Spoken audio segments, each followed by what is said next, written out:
Howdy y'all, it's Curious Raven on this Creepypasta Saturday. I hope y'all are doing great and had a great week. I have one shorter story I'm going to read for you today. I'm going to try to read the person's name, but it's a little bit hard for me. It is by this Cetition 473. I probably said it wrong and I'm so sorry. It is called Stay Away from the Park. Last week, I agreed to meet up with my friend at midnight. It was a spontaneous decision, sparked by a late-night conversation about how we hadn't done something adventurous in a while. We had just reunited after finishing high school, having gone to different ones, and we decided to go to the park, a familiar place where we used to hang out and catch up. We arrived at the park around midnight. The air cool and still. Unusually, a large map at the entrance detailed the trails and paths, but tonight it was missing. The park was unusually dark, with the lights that typically illuminated the paths were completely off.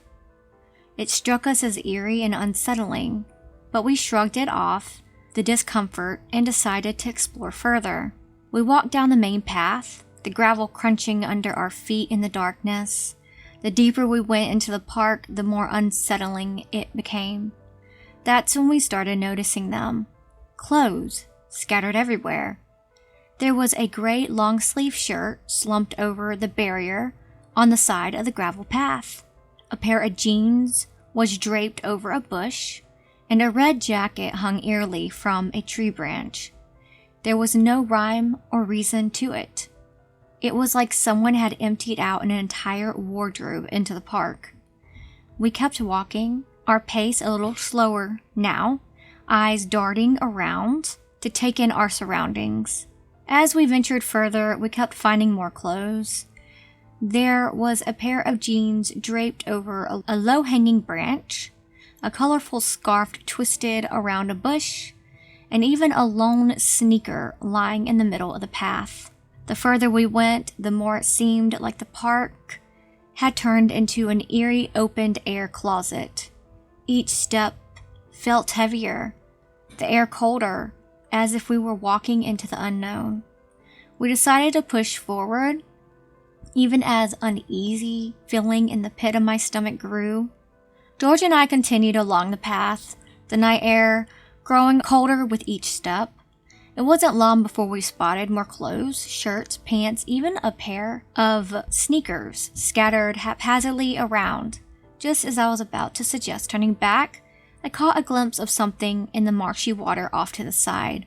For a split second, a figure stood there, partially illuminated by the dim moonlight. It had a humanoid shape, but something about it was off. Its proportions were strange, giving it an uncanny valley effect. I froze, my breath caught in my throat, and when I looked again, the figure was gone. George, noticing my reaction, whispered urgently, "Did you see that?" George and I agreed that turning back was the best choice if we want to stay alive. We retraced our steps towards the park entrance, but George suddenly froze. "Hey, my phone's missing," he said, his voice tense as he checked his pockets. I frowned, glancing around. Man, we literally covered half the park. The only way back is either around the trail or through the pond. And honestly, I don't think you want to go through the pond considering we just saw that thing in the marsh. We tried to push on, but the trail seemed to stretch endlessly before us. The darkness around us grew deeper, and despite our best efforts, the familiar landmarks that had guided us before were nowhere to be seen. What the fuck, dude? This park isn't even a full block big.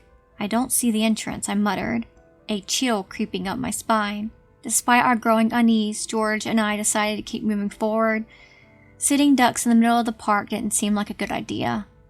We continued along the trail. The path is seamlessly endless. My heart pounded in my chest, and every rustle of leaves made me jump. Then I started to notice something strange. I could hear footsteps behind us, almost in sync with our own, but slightly off. They were light, but enough to set my nerves on edge. I turned slightly towards George, mouthing, "Stop walking, we're being followed." We came to a halt, and in that moment I felt something bump into me. It wasn't like bumping into a person.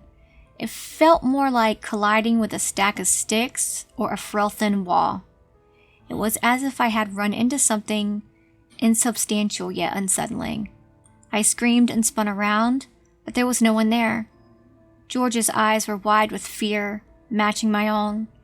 We stood there for what felt like an eternity, straining our ears for any sound. But there was nothing. After a while of more walking, the footsteps seemed to disappear. The fear that had gripped me started to lessen, but a chill ran through me. I reached to zip up my hoodie, only to realize it was gone. My heart skipped a beat.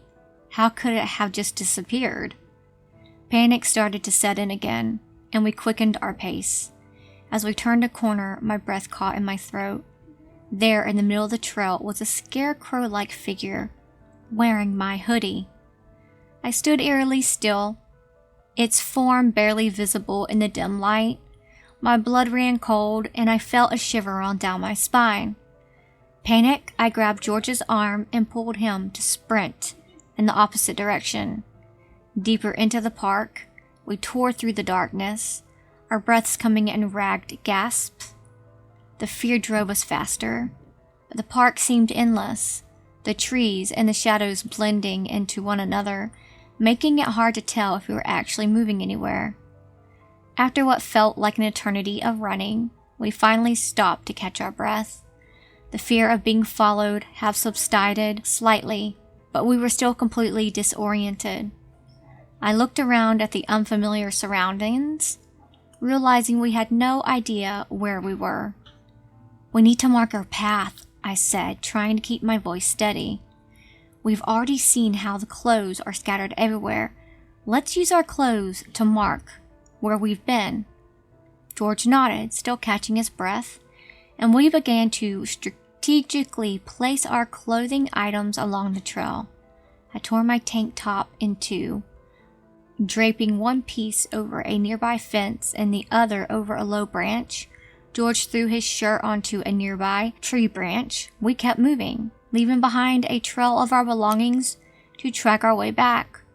We stumbled through the darkness until we finally spotted a tall fence and barbed wire at the top. It was our only hope. "George, we need to get over this," I shouted, panting heavily. George boosted me up, and I grasped the top of the fence, preparing to climb over. I was just about to swing my leg over when I saw George jump to grab my hand. As he reached up, his foot got snagged by something. A branch twisted in the shape of a hand and yanked him down with a powerful force. I heard his scream, frantic and filled with terror. As he was dragged into the bushes and swallowed by the darkness, I dropped to the ground on the other side of the fence, my heart racing and my hands shaking. I ran, desperate for help, ignoring the pain of my cuts and bruises. When I returned with a group of people, the park was eerily normal. The clothes were gone, the scarecrow was nowhere to be seen, and George had vanished without a trace. The park was as calm and serene as it had always been. The police, skeptical and concerned, treated me like a delusional madman. I was arrested and charged with George's disappearance and presumed murderer. They dismissed my frantic pleas and the story of what had happened. As I sit here in my cell, I find myself scribbling this letter. It's all so surreal. My sense of reality has fractured, and I'm left with nothing but this story. I am a patient in a psychiatric ward, and perhaps this is my last attempt to make sense of this nightmare that has become my life. That's creepy. That was a good story. I liked it. I hope y'all liked it as well. I know it was short, but I love y'all so much. I will see y'all next week. But until then, remember, it's scary out there. Please like and subscribe.